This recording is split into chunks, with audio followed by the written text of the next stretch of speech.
Assalamualaikum warahmatullahi wabarakatuh.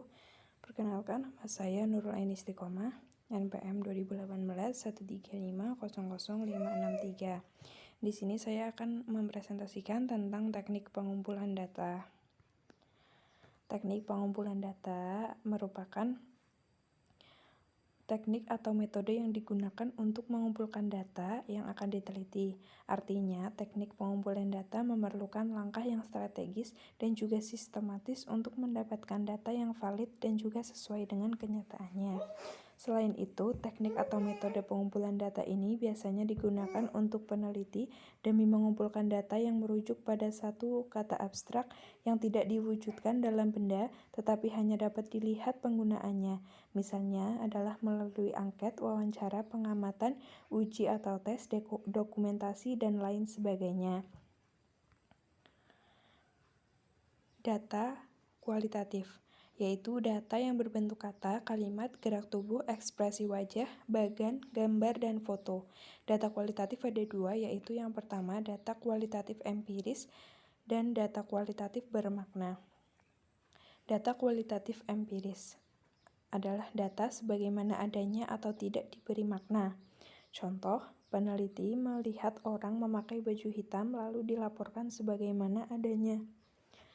Dan yang kedua, data kualitatif bermakna, yaitu data di balik fakta yang tampak. Contoh, peneliti melihat orang yang memakai baju hitam, maka dapat dimaknai sedang pulang dari takziah, merupakan seragam untuk kelompok tertentu atau mungkin hal lain.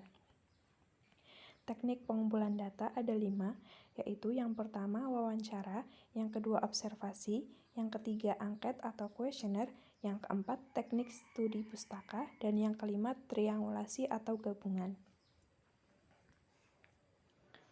Wawancara menurut Nazir 1988 adalah proses memperoleh keterangan untuk tujuan penelitian dengan cara tanya jawab sambil bertatap muka antara pewawancara dengan responden dengan menggunakan alat yang dinamai interview guide atau panduan wawancara.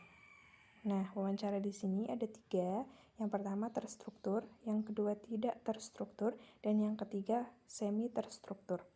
Wawancara terstruktur adalah peneliti menggunakan pedoman atau draft wawancara yang jelas, dan peneliti dapat menggunakan asisten untuk melakukan wawancara.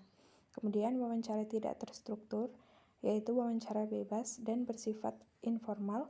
Pedoman wawancara hanya berisi poin-poin pokok wawancara. Isi wawancara terkadang sangat kaya dan detail serta mampu mengungkapkan informasi yang baru. Kemudian wawancara semi terstruktur, yaitu daftar topik dan pertanyaan berfungsi untuk memulai wawancara, sangat cocok bagi peneliti pemula yang belum terbiasa melakukan wawancara. Observasi. Yang kedua, observasi. Pengamatan atau observasi adalah aktivitas terhadap suatu proses atau objek dengan maksud merasakan dan kemudian memahami pengetahuan dari sebuah fenomena berdasarkan pengetahuan dan gagasan yang sudah diketahui sebelumnya, untuk mendapatkan informasi-informasi yang dibutuhkan untuk melanjutkan suatu penelitian. Nah, di sini ada 2, yaitu yang pertama participan observation dan yang kedua non-participan observation. Jadi untuk participan observation-nya yaitu peneliti terlibat langsung dengan kehidupan subjek penelitian, peneliti ikut dan merasakan langsung situasi dan keadaan dari subjek penelitian dan cocok terkait hubungan sosial antar suatu masyarakat. Kemudian yang kedua non-participan observation, yaitu peneliti mengamati objek yang ditelitinya tetapi ia tidak ikut dalam kegiatan atau proses apa yang sedang ditelitinya. Kemudian yang ketiga angket atau kuesioner.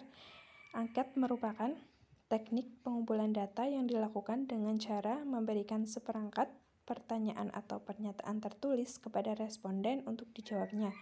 Ini menurut Sugiono 2014-142. Angket dibagi menjadi 2, yaitu angket tertutup dan angket terbuka. Jadi kalau angket tertutup itu biasanya disertai dengan jawaban, misalnya yes or no, benar atau salah, seperti itu. Kemudian yang kedua, angket terbuka, yaitu jawaban dipilih sendiri oleh subjek. Kemudian yang keempat, studi pustaka. Studi beberapa pustaka ini dilakukan untuk melakukan analisis terhadap topik permasalahan yang ingin diteliti. Cocok untuk jenis penelitian studi pustaka tetap diperlukan oleh penelitian tipe lainnya walaupun kadarnya tidak sama dengan peneliti kepustakaan. Nah, di sini studi pustaka ada 2 dokumen, yaitu yang pertama dokumen primer dan yang kedua dokumen sekunder. Dokumen primer biasanya ditulis langsung pelaku kejadian atau seorang yang memahami suatu peristiwa secara langsung, contohnya buku autobiografi. Dan yang kemudian dokumen sekunder yaitu ditulis berdasarkan laporan, peristiwa, atau cerita orang lain, contohnya buku biografi.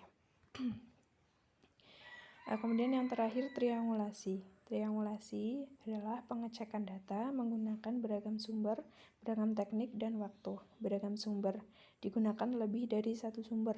Kemudian yang kedua beragam teknik, penggunaan berbagai cara secara bergantian untuk memastikan apakah datanya sudah benar. Kemudian yang terakhir beragam waktu, memeriksa keterangan dari sumber yang sama pada waktu yang berbeda. Sekian presentasi dari saya, mudah-mudahan bermanfaat untuk teman-teman semua. Apabila ada salah kata saya mohon maaf yang sebesar-besarnya. Billahi taufiq wal hidayah. Wassalamualaikum warahmatullahi wabarakatuh.